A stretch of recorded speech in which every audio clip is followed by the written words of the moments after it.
16 श्राद्ध में ऐसा नहीं है कि कोई पुण्य का कार्य नहीं करना चाहिए, या ये मत करो, या फ्रिज मत लाओ, या नया मकान मत लाओ, या प्रॉपर्टी का सौदा मत करो, या ये मत करो, वो मत करो।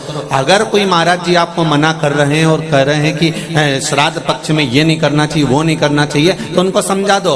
अगर पितृ हमारे पूर्वज हैं, अगर हमने कोई सौदा करा है, हम कोई सामग्री लेकर आए हैं, कोई पुण्य का कार्य कर रहे हैं, कोई अच्छा कार्य कर रहे हैं और हमारे पितृ हैं, तो ये निश्चित है कि 16 श्राद्ध में हम कोई कार्य करेंगे तो हमारे पूर्वज बड़े खुश होकर हमको आशीर्वाद प्रदान करेंगे। श्राद्धों के लिए, पितरों के लिए कई लोग बहुत डरा रहे हैं, बहुत डरा देते हैं कि तुम्हें ऐसा करना ही पड़ेगा, पिंडदान तो तुम्हें देना ही पड़ेगा, तुम ये नहीं करोगे तो ऐसा हो जाएगा, तुम 16 श्राद्ध में ऐसा दान करो, ऐसा ये करो, ऐसा वो करो। निवेदन है, शिव महापुराण की कथा कहती है, बड़ी मस्ती में अपनी जिंदगी जियो, बड़ी मस्ती में जियो, अपने जीवन को सार्थक करने के लिए करो। आप तर्पण करना है, तर्पण करो, पिंड करना है, पिंड करो, गया जी करना है, गया जी करो, ब्रह्म कपाली करना है, ब्रह्म कपाली करो, तुम्हारा मन पड़े जो करो। पर सबसे बड़ा आनंद यही है कि कैसे भी हम अपने, चाहे पितृ हो चाहे देवता हो, हम उनका गुणगान, उनका स्मरण हृदय चित्त से करें।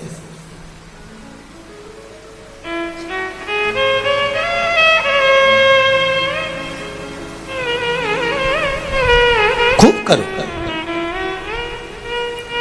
मृत्युलोक, और मृत्युलोक के ठीक ऊपर है पितृलोक, पितृलोक के ठीक ऊपर फिर आगे जाकर देवलोक, फिर देवलोक से और ऊपर जाकर स्वर्गलोक। ऐसे क्रम हमारे यहां बने हुए हैं कि मृत्युलोक से ठीक ऊपर की ओर पितृलोक है।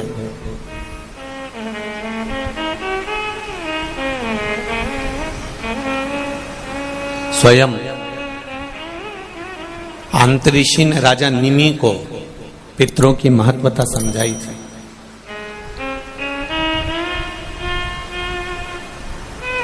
और शिव महापुराण का श्री बालाजी, श्री हनुमान जी, श्री हनुमत शिव महापुराण की जो कथा 5 दिवसीय चल रही है, इसमें एक स्मरण करिएगा।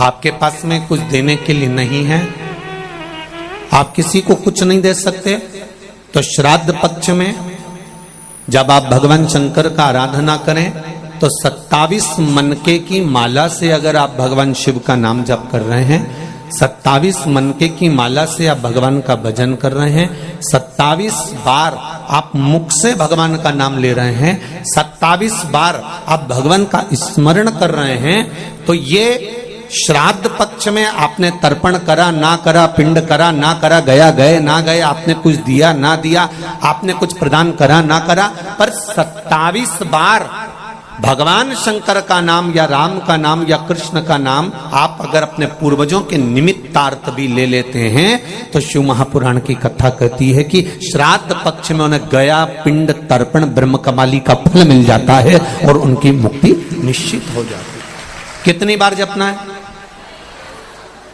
केवल 27, केवल 27, उससे ज्यादा कुछ। और यदि 27 बार आप भगवान का नाम नहीं भी जप सकते और आपको लग रहा है कि पितृ दोष के 4 लक्षण आपके पास में, पितृदोष के 4 लक्षण बड़े होते हैं। पहला, घर में एक ना एक बीमार पड़ा रहता है, एक ठीक होगा, एक बीमार होगा, एक ठीक होगा, एक बीमार होगा, ये पितृदोष का लक्षण।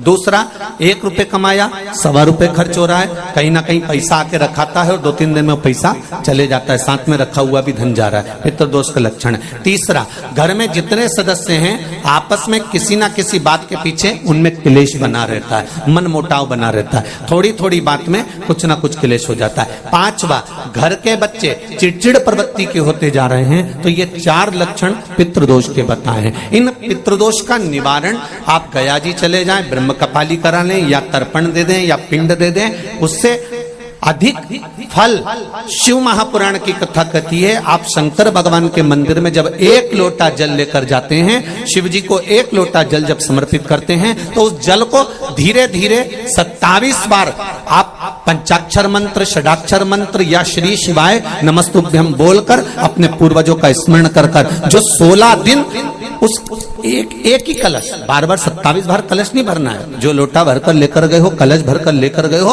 उसी को 27 बार आपको केवल शिव जी पर गिराना है। जो 27 बार जल एक ही कलश का समर्पित कर देता है, उसके पूर्वजों को तुरंत मुक्ति फल प्राप्त हो जाता है। उसको फिर तर्पण आदि की जरूरत नहीं पड़ती। जल तो रोज चढ़ाते हो ना आप लोग, रोज जाते हो ना, सारी समस्या का हल एक लोटा जल। आप अगर शिव जी के मंदिर रोज जा रहे हो, शंकर जी के मंदिर रोज जा रहे हो, प्रतिदिन जल चढ़ाने जा रहे हो, तो थोड़ा सा नियम चेंज करेंगे अपन। 16 दिन अगर हम शंकर भगवान को जल चढ़ा रहे हैं, आप कहेंगे गुरुजी अभी तो हमारे 2-3 दिन निकल गए, कोई बात नहीं, जब जागे तब सवेरा।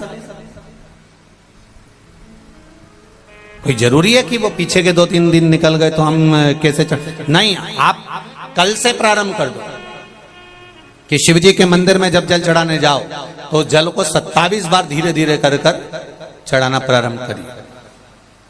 16 श्राद्ध पूरे होंगे, नवरात्रि आएगी, दीपावली आएगी, और नवरात्रि से और दिवाली के बीच में आपको खुद ये फल प्राप्त हो जाएगा कि आपने 27 बार जो जल चढ़ाया है उसका फल मिला कि नहीं मिला, आपको मिला कि नहीं मिला, घर में शांति हुई कि नहीं हुई, घर में आनंद आया कि नहीं आया, संपदा बढ़ी कि नहीं बढ़ी, वैभव आया कि नहीं आया।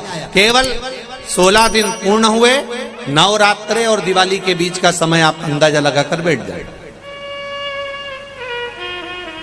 भोला सब दुख काटो भारा, ओ भोला सब दुख काटो भारा, शिव शंकर जपूं तेरी माला, भोले बाबा जपूं तेरी माला, भोला सब दुख काटो भारा, ओ भोला सब दुख काटो भारा।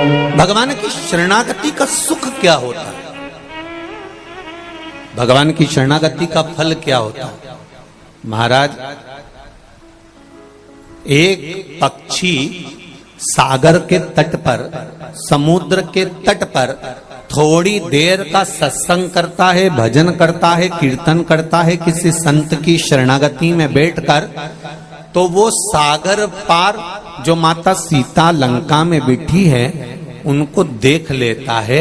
शिव महापुराण की कथा कहती है, जो दिल से एक क्षण की भी शिव महापुराण की कथा सुन लेता है, शिव कथा कहती है वो महादेव का कृपा पात्र हो ही जाता है, चाहे कैसे भी श्रवण करे।